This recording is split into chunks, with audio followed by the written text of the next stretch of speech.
কে আমরা স্মরণ করে এবং তাদের প্রতি শ্রদ্ধা জানিয়ে আজকে আমরা হবিপুর ব্লক এবং আইও গ্রাম পঞ্চায়েত সম্মিলিতভাবে আমাদের আইও গ্রামের স্কুল মাঠের পাশে নদীর ধারে আমরা কিছু বৃক্ষরোপণের পরিকল্পনা নিয়েছি। তারই অঙ্গস্বরূপ আমরা আইও গ্রাম পঞ্চায়েতের কর্মকর্তা সদস্যা প্রধান উপপ্রধান সম্মিলিতভাবে আমরা বৃক্ষরোপণ করতে যাচ্ছি।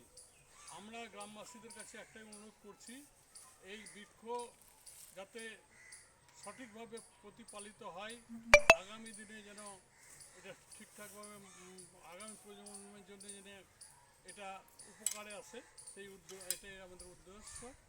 আমরা এবার আমাদের এখানে প্রথম গাছটি রোপণ করতে যাচ্ছেন আমাদের আইও গ্রাম পঞ্চায়েতের প্রধান বাসনা মণ্ডল মহাশয়।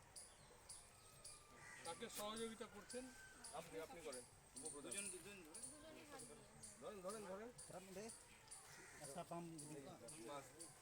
আরে ভেঙে যাবে, ওই মাটিতে পড়ুক, কোনো অসুবিধা নেই। মাটিতে প্লাস্টিকটা ছুটিয়ে দেবেন, প্লাস্টিকটা ছুটিয়ে দেন। বাস এবার চলে আসো তোমরা, এই প্লাস্টিকটা উঠান, প্লাস্টিকটা উঠিয়ে দেন। এবার মাটি দিয়ে জল দিতে হবে। চলো।